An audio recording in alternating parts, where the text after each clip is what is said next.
Melanjutkan film Four Kings kemarin, cerita kini akan berfokus pada STM Kanok, lebih tepatnya 4 orang sahabat yang salah satunya adalah Bang yang dianggap sebagai pemimpin. Saat itu, mereka terlihat sedang asik minum di sebuah warung, bernyanyi sangat keras tanpa memperdulikan sang pemilik tempat yang merasa risih dengan keberadaan mereka di sana.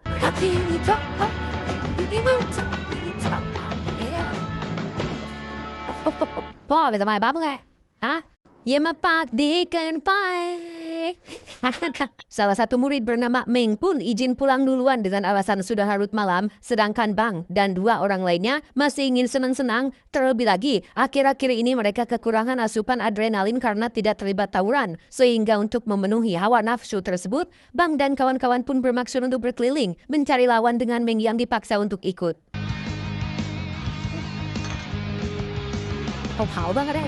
Bersamaan dengan itu, beberapa murid dari STMBU terlihat sedang berada di sebuah bus dalam perjalanan pulang yang tak berapa lama. Salah satu murid bernama Arok pun secara kebetulan melihat Bang dan kawan-kawan sedang menunggu bus, sehingga melihat ini sebagai kesempatan untuk gelut, mereka pun mulai mengeluarkan sajam dan senjata api, dan inilah yang terjadi.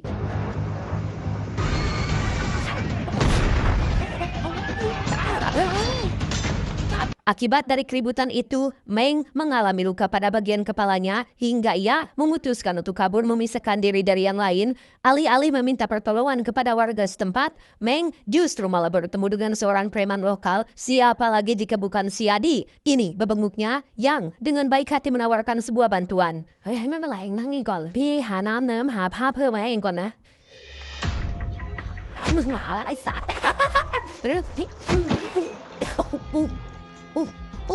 Dan ya, dikira akan benar-benar dibantu. Meng belum tahu jika Yadi adalah tukang bikin onar dan selalu bertindak arogan. Bahkan dengan apa yang sudah menimpanya saat ini, Meng harus pasrah ketika Yadi memotong tangannya dengan golok hingga putus tanpa bisa melakukan apa-apa. Dasar buai.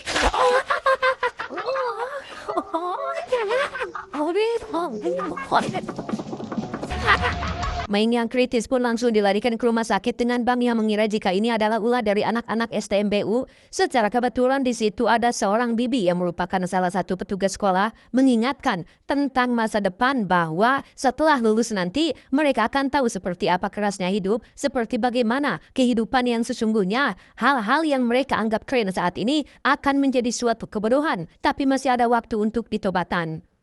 Dia baca cat kalian tuh nih, hai noluknya.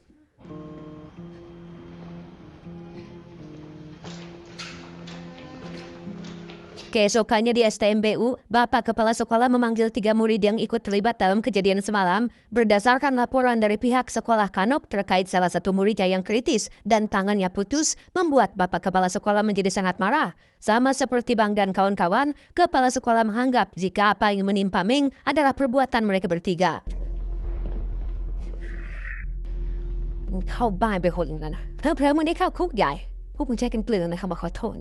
Kembali ke Bang bersama anggotanya yang berencana melakukan balas dendam, berlokasi di sebuah mall yang sering dipakai STMBU sebagai tempat nongkrong. Bang menitipkan golok pada seorang gadis agar lolos dari pemeriksaan sehingga Bang dan kawan-kawan bisa diizinkan masuk ke dalam.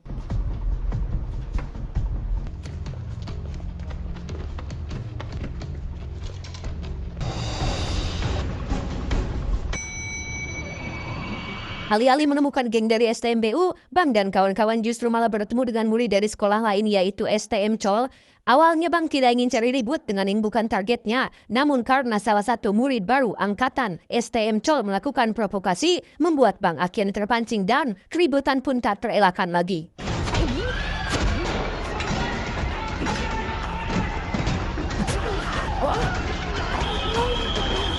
Gagal balas dendam, Bang pun pulang ke kediamannya yang ternyata masih satu komplek dengan tempat tinggal si Yadi. Dan tebak apa hubungan mereka berdua?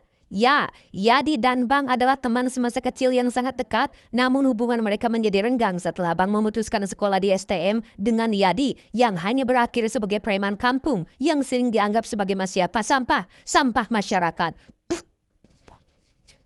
Hai, Dek. Kita nggak?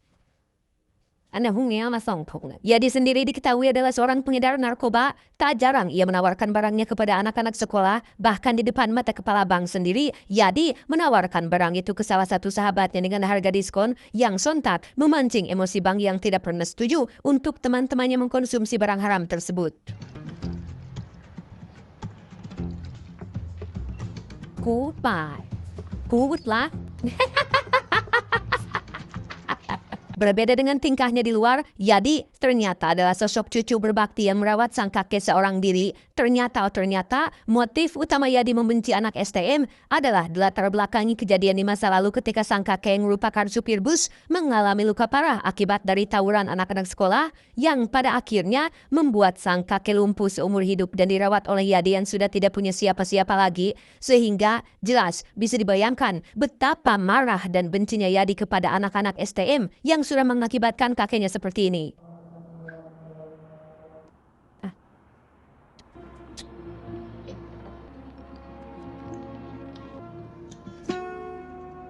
Di sisi lain, Rock, Ake, dan Ken terlihat sedang berkumpul membahas terkait anak-anak Kanok yang masih salah paham kepada mereka bertiga.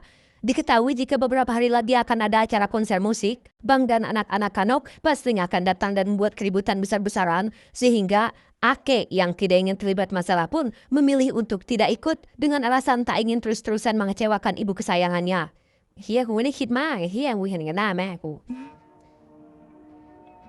Pade? Beralih ke Yadi yang sering dipanggil oleh sang bos perihal kabar mengenai Yadi yang sudah menebas tangan seorang murid STM dengan fakta bahwa mereka berbisnis ilegal dan selalu menghindari berurusan dengan polisi, membuat si bos jadi takut andai kata Yadi menimbulkan masalah dan memperingatkannya dengan tegas untuk jangan berulah aneh-aneh jika masih ingin bekerja dalam bisnis ini.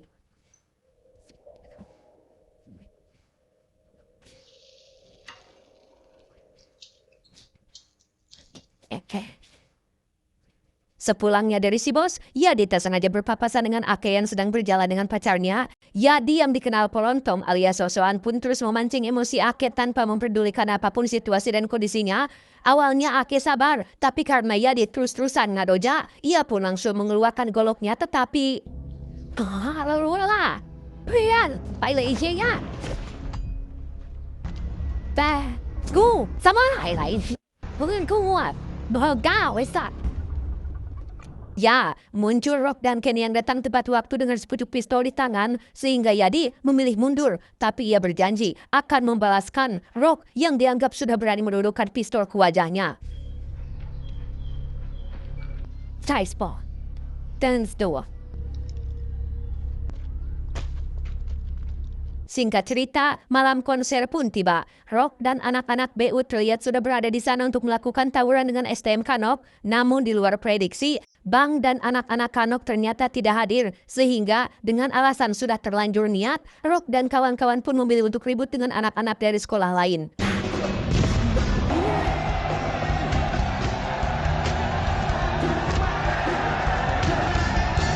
Akibat keributan itu, banyak anak-anak Lewi yang ditangkap polisi namun langsung dilepaskan keesokan paginya dengan Rock dan kawan-kawan lain yang setia menunggu di tempat nongkrong biasa. Tak disangka, ini dijadikan kesempatan oleh Bang dan anak-anak Kanok untuk melakukan penyerangan yang membuat Rock dan kawan-kawan kalah dalam keributan tersebut.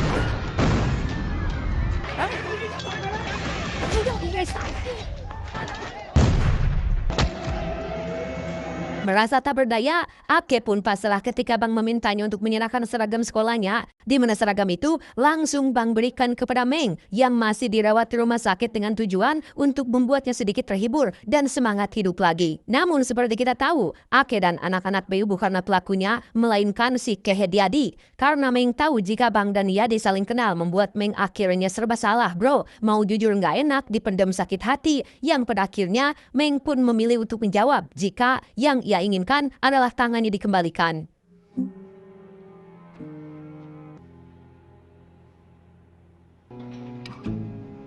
Di kantin sekolah, Bang merasa sangat menyesal sudah memaksa Meng ikut pada malam itu. Jika saja Bang membiarkan Meng pulang sesuai keinginannya, mungkin hal ini tidak akan terjadi. terlambat menyesali perbuatannya. Kepolisian pun datang sesuai laporan terkait anak-anak Hanok yang melakukan penyerangan terhadap anak-anak BU. Sebagai pemimpin sejati yang tidak ingin melibatkan atau menumbalkan anak buahnya, Bang dengan gentle menyerahkan diri dan mengaku bahwa dialah otak utama dari penyerangan tersebut.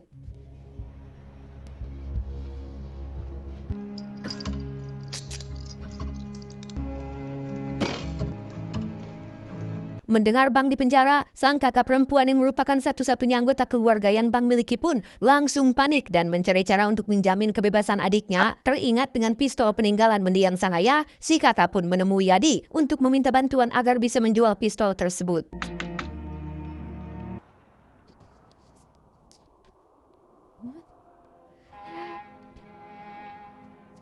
Cái nàyผมเอาไปแต่งไว้จริงไม่หาไหนเป็นไรเจ๊Bam sendiri terlihat sudah berada di sel dengan para tahanan senior yang sudah lebih dulu ada di sana. Masih dengan gaya jagoannya seperti saat di sekolah, Bang akhirnya jadi bulan-bulanan para napi yang mengajarnya sampai babak belur. Sang songis.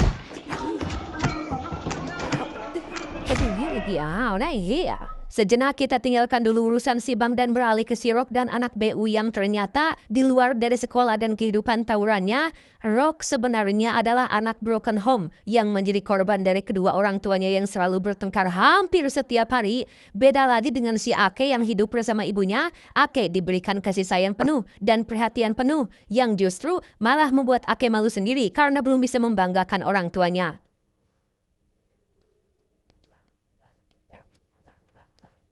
Tak lama, muncullah Rock yang ingin meminta maaf atas ajakannya ke konser musik. Jika saja Rock tidak memaksa Ake ikut, mungkin kejadian tidak akan seperti ini. Ake dengan lapang dada memaafkan Rock sembari mengutarakan niatnya untuk berhenti dari dunia tawuran dan gegelutan. Keesokannya, Bang akhirnya keluar dari penjara setelah sang kakak menembusnya dengan uang jaminan. Namun masalahnya, Bang langsung marah-marah saat mengetahui jika pistol peninggalan ayahnya dijual tanpa sadar diri jika apa yang telah kakaknya lakukan semata-mata adalah untuk bangsa itu sendiri.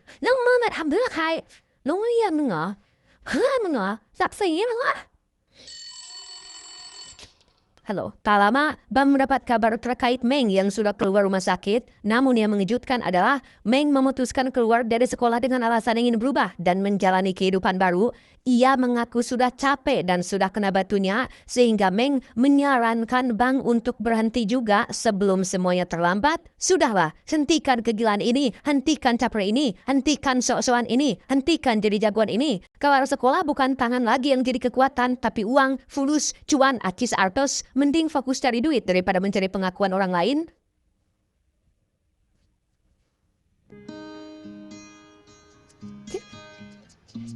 Setelah mewek, Bang bukannya introspeksi diri dan merenungi kesalahannya. Ia justru malah nongkrong bersama gengnya di sebuah tempat hiburan milik bosnya si Adi. Kebetulan di sana ada anak-anak STMBU juga seperti Rock dan yang lain, sehingga keributan pun tak terhindarkan lagi.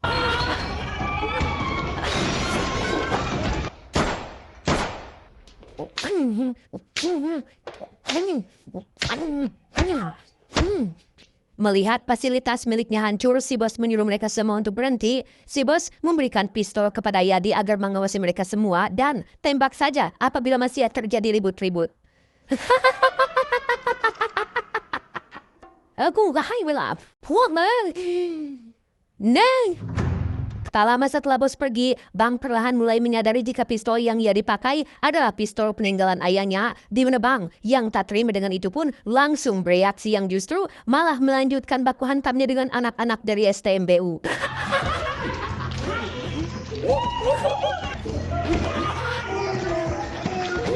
Selesai ribut dengan Bang, Rock dan kawan-kawan yang dianggap sebagai pemenang pun langsung cabut dari sana. Tanpa sadar jika Yadi berniat untuk membalas dendam kepada Rock atas insiden di Todong tempo hari yang karena teman-teman Rock kabur semua, Yadi pun bisa leluasa mempilok tubuh Rock, menyayatnya dengan pisau cutter, mengencinginya, dan membuangnya di pinggir jalan.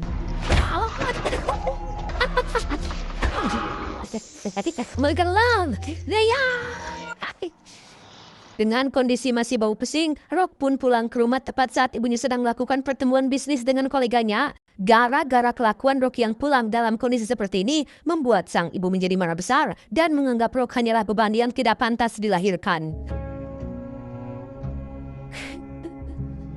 Beralih ke Yadi, terlihat ia membawakan kado tahun baru untuk kakeknya. Ia juga berjanji akan mengajak kakek jalan-jalan besok. Semua ini membuktikan jika meskipun Yadi sangat arogan di luar, tapi ia terus menyayangi kakeknya dan akan melakukan apapun untuk kebahagiaannya.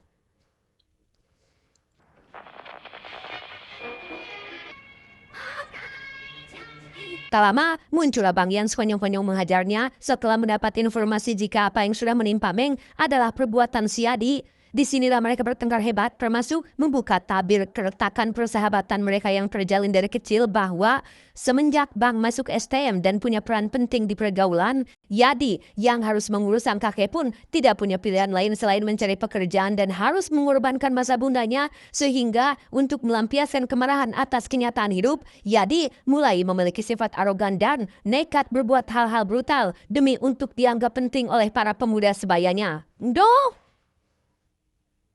What I'm doing, do it, yeah. Kita harus apa ya? Kepanik tak ya butuh nih wah, Kabuk edan, Yadi pun mengambil pistol peninggalan ayah Bang dan menyuruhnya untuk menembak kepalanya. Namun semarah-marahnya Bang terhadap Yadi, Bang tidak akan sampai tega melakukan itu meski Yadi terus mendesak dan memancing emosi Bang untuk melakukannya. Yeay! Dah ni wah. Setelah Bang pergi, Yadi pun menangis sambil memeluk kakeknya. Bukan apa-apa, Yadi merasa semua orang tidak ada yang peduli, tidak ada yang perhatian kepadanya sekalipun itu sahabat masa kecilnya sendiri, yaitu si Bang. Tak lama setelah acara mewek-mewek selesai, Yadi kembali didatangi oleh satu tamu misterius yang menembaknya dari belakang yang ternyata itu adalah si Rock yang sudah gelap mata akibat perbuatan Yadi yang sudah mempermalukannya.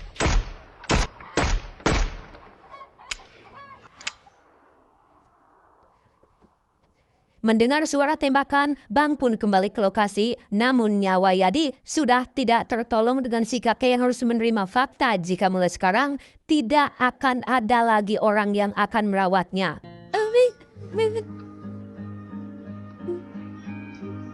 Pada akhirnya, si kakek pun diurus oleh kakak perempuan Bang yang memang selama ini selalu peduli terhadap nasib satu sama lain. Sementara untuk Bang sendiri, ia benar-benar menyesali semua perbuatannya gara-gara mengikuti hawa nafsu, emosi sesaat, dan ingin mendapat validasi orang lain. Banyak hal yang harus dikorbankan termasuk teman masa kecilnya sendiri. Sehingga mulai saat ini, Bang berjanji kepada diri sendiri untuk berhenti berkelahi dan akan mulai berusaha dengan membuat tempat fotokopi agar bisa menjadi seorang pria sejati.